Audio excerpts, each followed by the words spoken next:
And today in this franchise, as it were, of suffering, if you're one that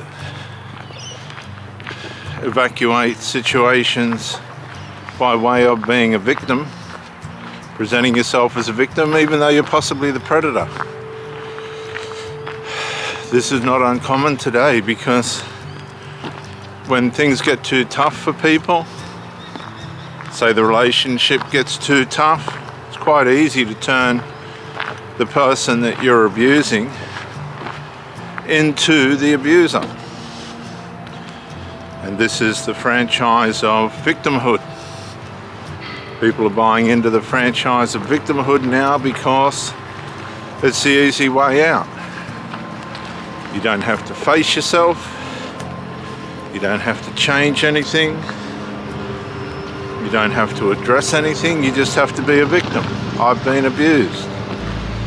And it may not necessarily be true.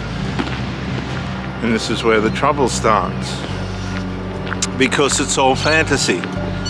It's all an introjection. It's an introjection of the time that is held as a safety deposit, a fallback, a default. Things go bad, I just become the victim. I reinstate where I was before I got in the relationship. I turn back to my habits, selfishnesses, enmeshments. Enmeshment's a big one today because it's such an interdependent world where people are enmeshed with their parents to such an extent that the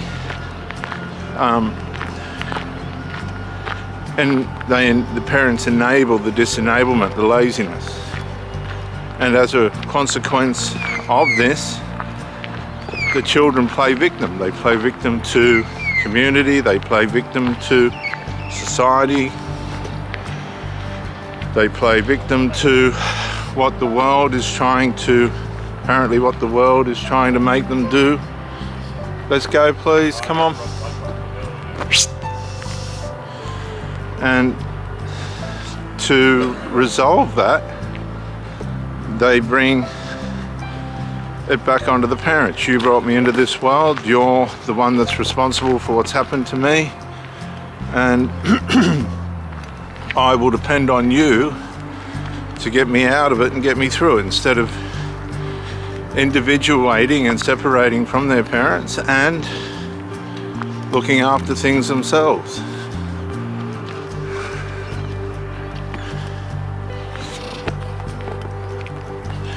Yeah.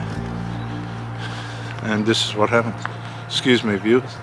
Hey, I think one of your bins have been chucked in there, just along the side of the road here somewhere. I think one of your, one of your bins have been thrown in here somewhere. Yeah, I walked past it and yeah, I'm going, that'll be theirs for sure. I don't know, apparently we left the house. Yeah. You're all right, mate. So the franchise, I'm just doing a video. So the franchise of being a victim gets placed on the parent to solve, but these people are adults themselves. These people in many cases are parents themselves. And they're looking for the older generation to dig them out of the reality of the life they're supposed to live, and they become enmeshed. They don't want to get partners. They don't want to pay their bills. They don't want to work. They don't want to stretch themselves into an uncomfortable situation. They just want the parent to get them out of all of their issues. And if you get caught up with one of these victim franchise pseudo I've got my life together style people, you're going to have a massive loss of time and life, because these people unfortunately don't end up with anything. They don't end up with any progress or success in life, because their the platform that they're working from is the baseline of where they're headed. The baseline has nowhere else to go. They're stuck on the baseline of life.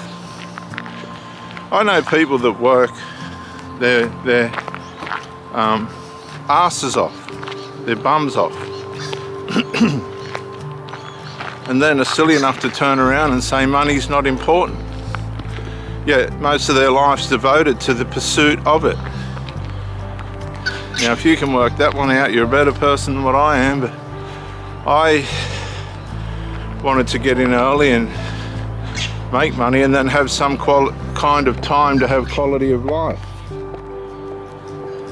And to a certain extent, I've accomplished that. But at 60, there's still a long way to go, or 58, there's still a long way to go.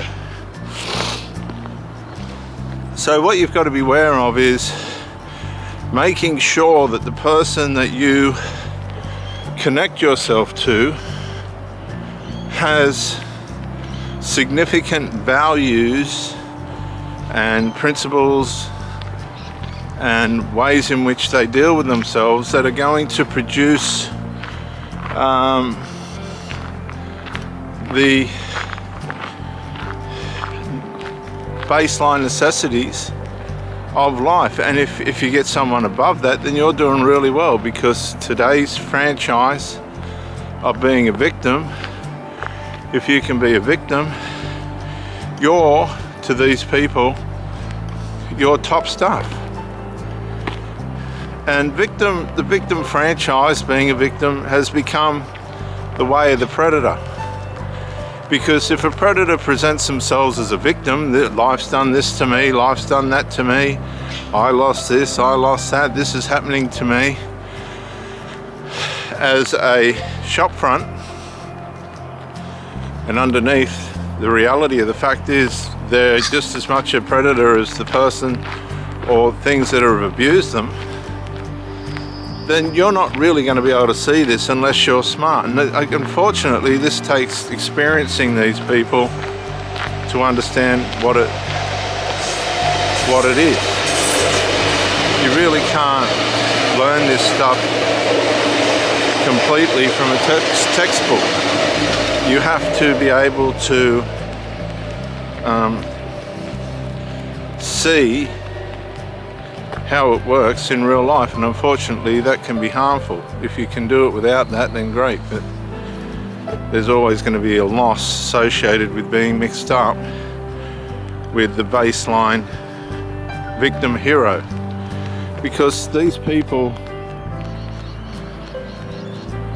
give each other identity and status by the level of victim that they are. The bigger the victim you are, the higher up the escalon you go, the more grandiose you are. So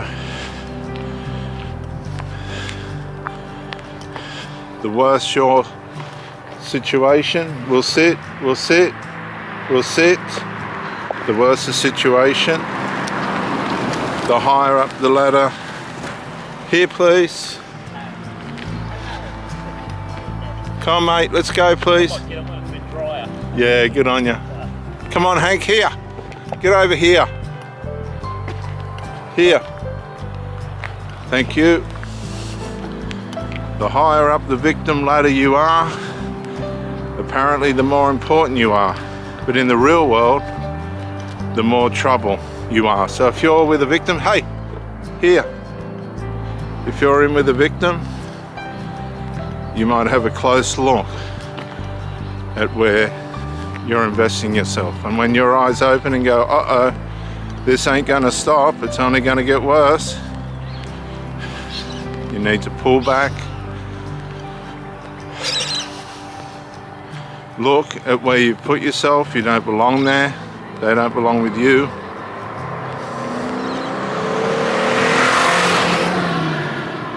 And never go back.